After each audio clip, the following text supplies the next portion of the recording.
நண்பர்களுக்கு வணக்கம். லால் சலாம். லால் சலாம் வந்து பிப்ரவரி 9, 2024 ரிலீஸ் ஆச்சு. ஏறக்குறைய தலைவர் ரஜினிகாந்த் அவர்கள் வந்து கேமியோ வராரு அப்படின்றதுனால ஆயிரக்கணக்கான தியேட்டர்களில் உலகம் முழுக்க வழக்கம் போல் அவருடைய கேமியோவை பார்க்குறதுக்காகனே ஒரு மிகப்பெரிய கூட்டம் கூடுச்சு. அந்த படம் வந்து இப்போ 40 நாள் ஆயிருக்கு. அந்த படத்தினுடைய கலெக்ஷன் என்ன, உண்மை நிலவரம் என்ன, அந்த படம் ஓடலை, ஓடிச்சு, நல்லா இருக்குது, நல்லா இல்லைன்னு பலதரப்பட்ட ஒப்பீனியன் இருக்குது. சரி, இருந்தாலும் சூப்பர் ஸ்டார் ரஜினிகாந்த் படம், சூப்பர் ஸ்டார் ரஜினிகாந்த் படத்துக்குன்னு அவருடைய பேருக்கே ஒரு வேல்யூ இருக்குது, அவருடைய முகத்தை பார்க்குறதுக்குனே ஒரு கூட்டம் இருக்குது. அந்த கூட்டம் கூடி அந்த படத்துக்கு உண்மையான கலெக்ஷன் தான் எவ்வளோ அப்படின்னு நம்ம அதை தேடி போனோம். நம்ம எப்போவுமே உங்களுக்கு தெரியும், அதாவது ஒரு சாலிடான இன்ஃபர்மேஷன் கிடச்சா தான் அதை பற்றி பேசுவோம் வைப்போமே. இது வரைக்கும் நம்ம கொடுத்த தரவுகள் எதுவுமே வந்து பொய்யா இருந்ததே இல்லை. பல பேர் வந்து கான்ட்ராடிக்ட் பண்ணுவாங்க, பல பேர் வந்து அதை என்ன சொல்கிறது, அதை திருப்பி போட நினைப்பாங்க, அதை ட்ரோலாக மாற்றணும் அப்படி இப்படின்னா எவ்வளவோ முயற்சி பண்ணியிருக்கிறாங்க. ஆனால் சொன்னது எல்லாம் உண்மையாக இருக்குது. நம்ம சூப்பர் ஸ்டார் ரஜினிகாந்த் பற்றி சொன்னதும் சரி, மற்ற நடிகர்களை பற்றி சொன்னதும் சரி, எந்த வகையிலும் எங்கேயுமே வந்து மாறினதில்லை. இதை உண்மையை தேடிப்போம் அப்படின்னு சொல்லி லைக்கா நிறுவனத்தினுடைய ஒரு மிகப்பெரிய பொறுப்பில் ஒரு முக்கியமான நபர்கிட்ட வந்து நம்ம வந்து சாதாரணமாக தொலைபேசியில் பேசணும். தொலைபேசியில் பேசும்பொழுது அவர் வந்து இல்லை, இது வந்து கொஞ்சம் ஒரு ஒரு சீக்ரெட்டான இன்ஃபர்மேஷன், இல்லைனா ஒரு ப்ரைவேட்டான இன்ஃபர்மேஷன், இதை வந்து ரிலீஸ் பண்ண முடியாது சார் அப்படின்னு சொல்லி சொன்னார். சரி, நான் ஒன்றுமே கேட்கல சார், அதாவது ஒரு அப்ராக்சிமேட் வேல்யூ கொடுங்க, எனக்கு வந்து உண்மையான ரிப்போர்ட்ஸ் எனக்கு வேண்டாம். நான் வந்து என்னுடைய ஆடியன்ஸ்க்கு வந்து, அதாவது தலைவர் ரசிகர்களுக்கு வந்து உண்மையான நம்பர்ஸ் காட்டணும், இல்லை எந்த இடத்துல தான் படம் இருக்குது ஆக்சுவலாக. ஏன்னா இங்கே வந்து இப்போ பலதரப்பட்ட ஒப்பீனியன்ஸ் இருக்குது சார், படத்தை பற்றியான நெகட்டிவ் ரிவ்யூஸ் இருக்குது, அப்புறம் நெகட்டிவ் பாக்ஸ் ஆஃபீஸ் கலெக்ஷன்ஸ்லாம் இருக்குது, அப்படிலாம் வந்து இதுவரை நமக்கு நடந்ததே இல்லை. அப்படியான நேரத்தில் இந்த படத்துக்கு உண்மையான நம்பர்ஸ் என்னன்னு ஒரு அப்ராக்சிமேட் நம்பராக கொடுங்க சார் அப்படின்னு சொல்லி ரொம்ப நம்மளுடைய வற்புறுத்தலின் பேரில் அவர் வந்து நமக்குன்னு எடுத்து வச்சார். அந்த நம்பர்ஸை நான் இப்போ உங்களுக்கு சொல்லிடுறேன். சொல்கிறதுக்கு முன்னாடி படத்தை பற்றி லைட்டாக பார்த்துருவோம். படம் பார்த்திங்க அப்படின்னா சூப்பர் ஸ்டார் அவ்வளோ அழகாக ஒரு கதையை சூஸ் பண்ணியிருக்கிறாரு. அந்த கதையை சூஸ் பண்ணியிருக்கிறாரு அப்படின்றத விட அவருடைய மகளினுடைய இயக்கத்தில் இப்படியான ஒரு படம் வந்து நான் நடிக்கணும்னு ரொம்ப, அதாவது ஆசைப்பட்டு விருப்பப்பட்டு அந்த கதையை வாங்கியிருக்கிறாரு. ஏன்னா அவரை வந்து சங்கி, அவர் வந்து இந்துக்களுக்கு மட்டுமே ஆதரவு, ஏதோ இஸ்லாமியர்களுக்கெல்லாம் எதிரி மாதிரியே ஒரு சித்தரிப்பை வந்து சித்தரிச்சிட்டு இருந்தாங்க அவருடைய அரசியல் வருகையை பொருட்டு. அதை வந்து அவர் இல்லைன்னு உடைக்கணுன்ற ஒரு மனசுக்குள்ளே இருக்கிற ஒரு ஆதங்கம், அது வந்து வெளிப்பட்டதன் ஒரு அமைப்பு தான் இந்த மொய்தீன் பாய்ன்றது. இந்த மொய்தீன் பாய் வந்து நம்ம வாழ்நாளில் மறக்க முடியாத ஒரு மிகப்பெரிய கேரக்டராக வந்துருச்சு. உங்களுக்கு தெரிஞ்சிருக்கும், அந்த படம் பார்த்துட்டு வந்த அந்த படத்தை ஏறக்குறைய 40 நாள், இன்றைக்கி 40 நாள் இருக்குது, அந்த படம் வந்து 4 வாரம் வந்து ரொம்ப சக்ஸஸ்ஃபுல்லாக ஓடிச்சு. இன்னும் பிசி சென்டர் எல்லா திரையிடப்பட்ட உலகின் அனைத்து இடங்கள்லையும் வந்து அந்த லோக்கலைஸ்டாக, அப்படி இல்லைன்னா அந்த இண்டிஜினஸ் பீப்புள்னு சொல்லுவாங்க இல்லைங்களா, அந்த இனம் சார்ந்த எண்ணம் கொண்டவர்கள், அப்புறம் பார்த்திங்க அப்படின்னா அந்த மாடர்னைஸ்டு தாட்ஸ், வெஸ்டர்னைஸ்ட் தாட்ஸ் இல்லாதவங்களாம் பார்த்திங்கன்னா இந்த படத்தை ரொம்பவே விரும்பினாங்க. ஏன்னா அந்த தேர் திருவிழான்ற அந்த கான்செப்ட்டு அதுக்கப்புறம் பார்த்திங்கன்னா ஒரு வில்லேஜில், அப்படி இல்லைன்னா ஒரு லோக்கல் ஏரியாவில் ஒரு முஸ்லீம்களும் ஒரு இந்துக்களும் இன்னும் எப்படி அண்ணன் தம்பியாக பழகிறாங்க, மாமா மச்சான பழகிறாங்கன்ற அந்த ஐடியாலஜி, அது எல்லாமே வந்து சிட்டியில் உள்ளவங்களுக்கு புரியாது. அதே நேரத்தில் பார்த்திங்க அப்படின்னா அதை வந்து அவங்க ஏற்றுக்கவும் வந்து ரொம்ப கஷ்டப்படுறாங்க. பட் ஆனால் எங்களை போன்ற, அது இல்லாமல் லோக்கலாக இருக்கிற வில்லேஜஸ்க்கு வந்து அந்த படம் ரொம்ப பிடிச்சிருச்சு. அதுதான் நடந்தது. பிசி சென்டரில் சக்கப்போடு போட்டுச்சு முதல் 4 வாரங்களும். ஏறக்குறைய 3வது வாரத்தில் பார்த்திங்க அப்படின்னா பிப்ரவரி 23 நினைவு சரியாக இருந்தால் இவங்களே சொல்கிறாங்க, யார் சொல்கிறாங்க அப்படின்னா லைகா ப்ரொடக்ஷன்ஸே வந்து 2 வாரம் மிகப்பெரிய பிரம்மாண்ட வெற்றி எங்களுக்கு கொடுத்துட்டீங்க, ரொம்ப ரொம்ப சந்தோஷம், நாங்கள் 3வது வாரத்துக்குள்ளே போகிறோம்னு சொல்லி அவங்களே வந்து சிலாகிச்சு பதிவு போட்டாங்க. அப்படியான வெற்றி இது. அதுக்கப்புறம் வந்து அவங்க சக்ஸஸ்க்காகவும் கூடுனாங்க. ஏஆர் ரஹ்மான் அவர்கள் தலைவர் ரஜினிகாந்த் அவருடைய வீட்டில் போய் படத்தினுடைய குரூவே போய் சந்திச்சது, அதெல்லாம் வந்து ரொம்ப மகிழ்ச்சியான விஷயம். இப்படியா படம் போயிட்டுருக்கு. படம் போகும்பொழுது ஒன்றும் இல்லை, அந்த படத்தை பெருசாக ஓட வச்சதுக்கு முக்கியமாக தலைவர் ரசிகர்கள் வந்து டிஃபால்ட்டாக ஓட வச்சிருவோம். அது முதல் வந்து 15 நாட்கள் வந்து படமே வந்து தலைவர் படம் வந்து வந்ததுன்னா தேட்டர்களே எங்கள் கண்ட்ரோலில் தான் இருக்கும். அது வந்து ஏறக்குறைய 75லேருந்து இன்றைக்கி வரை பண்ணிகிட்டு இருக்கோம். அது இன்னும் மாற போகிறதில்ல. இன்னும் 10 படம் 100 படம் வந்தாலும் அது மாறாது.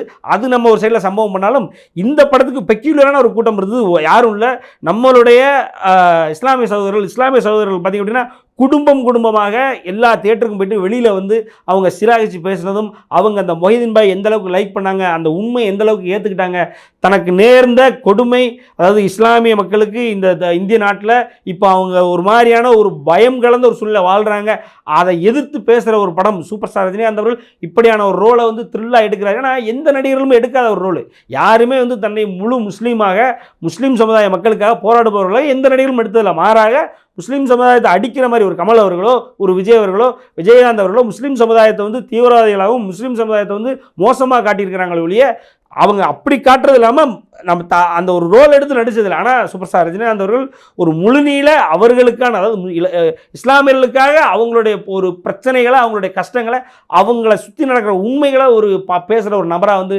நடித்தது அவங்களுக்கு ரொம்பவே சந்தோஷம். எனக்கு பிடிச்ச ரஜினி அன்றைக்கெலாம் ஒரு அம்மா அழகாக சொல்கிறாங்க, எனக்கு ரொம்ப பிடிக்கும், நான் ரஜினியோட ஃபேனு, அவரை வந்து எல்லாரும் இந்து அது சங்கி அப்படி இப்படின்னு சொல்லும்போது எனக்கே வருத்தமாக இருந்தது.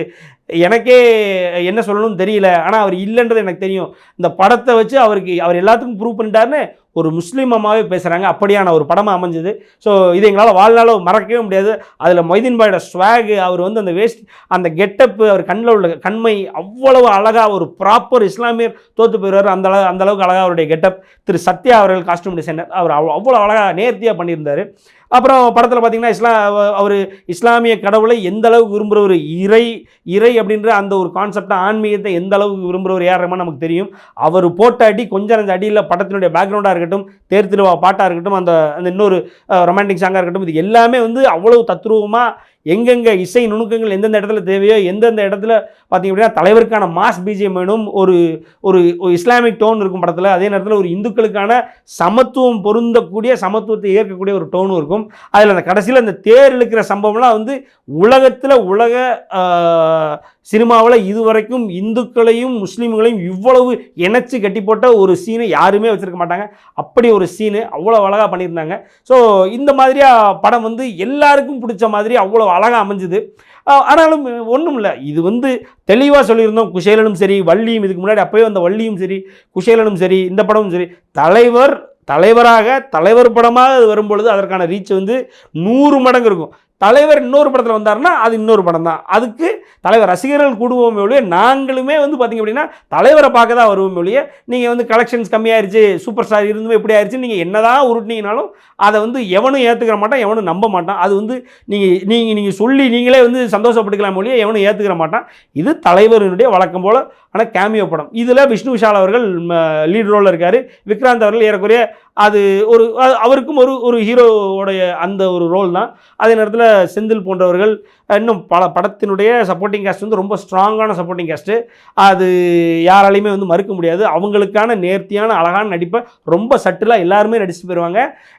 அவங்களுக்கு வந்து ஒரு பாதுகாவலனா, இந்த படத்துக்கு பாதுகாவலனா சூப்பர் ஸ்டார் ரஜினிகாந்த் அவர்கள் வருவார்.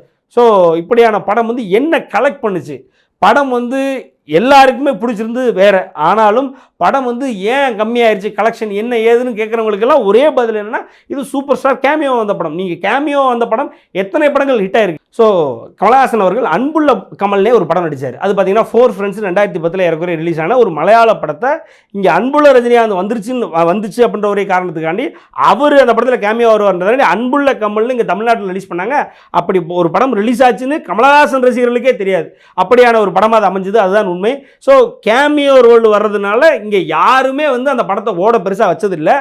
ஸோ கமலஹாசன் அவர்களுக்கு அன்புள்ள கமல் அப்படின்ற ஒரு படமே வந்தது எப்படி யாருக்கும் தெரியாதோ, அதே போல் நடிகர் விஜய் அவர்கள் பார்த்திங்க அப்படின்னா பந்தயம்னு இப்படி தான் ஒரு படத்தில் நடிக்க போனார், சுக்ரன் ஒரு படத்தில் நடிக்க போனார். இப்படி 2 படங்கள் வந்து யாருக்குமே தெரியாது. இந்த படம்லாம் வந்து ஆட்டோமேட்டிக்காக அந்த படம்லாம் ஃப்ளாப் ஆன படம். இப்படியான கேமியோவுக்கு வந்து பெருசாக வந்து தமிழ்நாடே வந்து அதை வந்து என்ன சொல்கிறது, ஆற தழுவி அதை வந்து வரவேற்காது. அதுக்கும் வந்து பார்த்திங்க அப்படின்னா சூப்பர் ஸ்டார் ரஜினிகாந்த் அவர்கள் விதிவிலக்கு தான். அவர் கேமியோ வந்து அதுக்கான ஒரு வீச்சு இருக்க தான் செய்யும். ஏன்னா மற்றவங்க கேமியோ வர்றதுக்கும் சூப்பர் ஸ்டார் ரஜினிகாந்த் கேமியோ வர்றதுக்கும் ஒரு வித்தியாசம் இருக்குல்ல. இங்கே என்னென்னா, தமிழக மக்களே வந்து அவரை சும்மாவாது தேட்டரில் பார்க்கணுன்ற ஆசை கொண்டவங்க 50 வருஷம் 5 டெக்கேடில் பார்த்திங்க அப்படின்னா, டெக்கேடுக்கு கொஞ்சம் பேர் திரண்டு வந்தாலே இன்றைக்கி பார்த்திங்க அப்படின்னா சூப்பர் ஸ்டார் ரஜினிகாந்த் முன்னாடி ஒரு பெரிய கூட்டம் இருக்குது. அவரை சும்மா பார்க்கணுன்றதுக்கே ஒரு கூட்டம் இருக்குது. சும்மா சொல்கிறாங்க, உலகத்திலே மிகப்பெரிய ஃபேன் பேஸ், அதிகப்படியான ஃபேன்ஸ் வச்சுருக்கிறது சூப்பர் ஸ்டார் ரஜினிகாந்த் அப்படின்னா அது வந்து சாதாரண ஸ்டேட்மெண்ட் இல்லை. அந்த ஸ்டேட்மெண்ட் எவ்வளோ உண்மை இருக்குன்னு இந்த படத்தினுடைய கலெக்ஷன் நம்ம காமிச்சிருச்சு. இப்போ நம்ம வந்து லால் சலாமினுடைய உண்மையான கலெக்ஷன் தரவுகளின் அடிப்படையில் லைகா ப்ரொடக்ஷனுடைய ஒரு நம்ப தகுந்த நபர் கொடுக்குற நம்பர்ஸை நம்ம பார்க்க போகிறோம். நான் வந்து உங்களுக்கு ஏரியா வைஸை நான் உங்களுக்கு சொல்கிறேன். என்கிட்ட இருக்கிற ரிப்போர்ட்டை நான் அப்படியே உங்களுக்காக படிக்கிறேன். படத்தினுடைய தமிழ்நாடு, அதாவது இங்கே உள்ள தமிழ்நாடு கிராஸ் கலெக்ஷன் பார்த்திங்க அப்படின்னா மொத்தமாக தமிழ்நாட்டில் பார்த்திங்க அப்படின்னா 5.5 வாரங்கள் ஓடி இருக்குது. 5.5 வாரங்களில் மொத்தம் அந்த படத்தினுடைய தமிழ்நாடு கிராஸ் கலெக்ஷன் வந்து 58.1 கோடி, 58.1. அதே மாதிரி ஆந்திரா அண்ட் தெலுங்கானா APNTGயில் பார்த்திங்க அப்படின்னா அந்த படம் கிட்டத்தட்ட 18 நாள் ஓடி இருக்குது. ப்ளஸ் வந்து 16 ஸ்க்ரீனில் 6 நாள் ஓடி இருக்குது. ஸோ அதனுடைய மொத்த கலெக்ஷன் ஆந்திரா அண்ட் தெலுங்கானா சேர்த்து 2.9 கோடி. கேரளாவில் கிட்டத்தட்ட படம் வந்து 22 நாட்கள் ஓடி இருக்கு. அந்த அந்த கேரளாவில் படத்தினுடைய கலெக்ஷன் வந்து 3.1 கோடி. கர்நாடகாவில் படம் வந்து சக்கப்போடு போட்டிருக்கு. 28 நாள் வந்து ஏறக்குறைய 60 சென்டர் ஓடி இருக்கு. அதில் பார்த்திங்க அப்படின்னா கர்நாடகாவில் 3.9 கோடி. ரெஸ்ட் ஆஃப் இந்தியா பார்த்திங்க அப்படின்னா அவங்க சொன்னதே வந்து அப்ராக்சிமேஷன் நம்பர் சொன்னாங்க.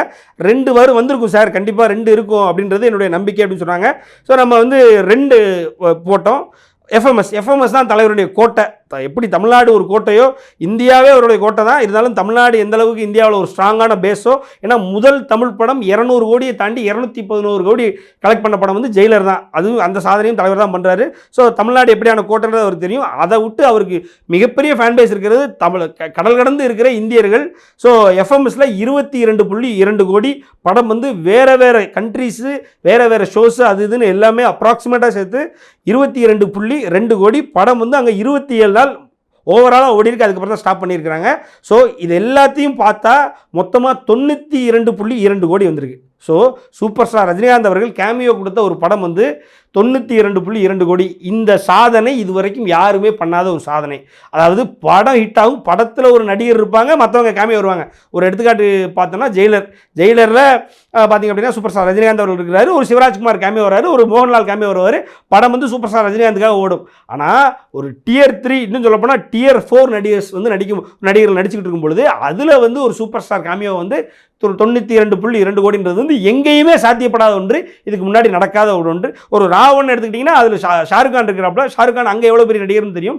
அதில் இங்கேருந்து சூப்பர் ஸ்டார் ரஜினிகாந்த் போகும்பொழுது அந்த படத்தினுடைய கலெக்ஷன், அந்த படம் ஓடாத படம்னாலுமே அவங்க காம்போவை பார்க்கணுன்றதுக்காண்டி ஒரு கூட்டம் ஏறக்குறைய தமிழ்நாட்டிலே அந்த படம் சக்கப்போடு போட்டுச்சு ராவன். ஸோ அதுக்கு காரணம் வந்து சூப்பர் ஸ்டார் ரஜினிகாந்தை பார்க்க போகிறாங்கன்றதுனால. ஸோ இப்படியான ஒரு சம்பவத்தை ஒரு சூப்பர் ஸ்டார் போய் ஒரு Tier 4 ஆக்டருடைய படத்தில் பண்ணாருன்றதையும் முதல்ல தமிழ்நாட்டில் இதெல்லாம் இவ்வளவு மிகப்பெரிய வெற்றி வந்து இதுதான் பதிகிறாங்க. ஒன்றும் இல்லை, ஒரு கமல் படத்தில் வந்து திரு சூர்யா அவர்கள் போகிறார் அப்படின்னா அது ஒரு ஸ்ட்ராங்கான ஒரு கெமிஸ்ட்ரி இருக்கும், ஸ்ட்ராங்கான ஒரு கேமியோ. ஸோ அது நடக்கும்.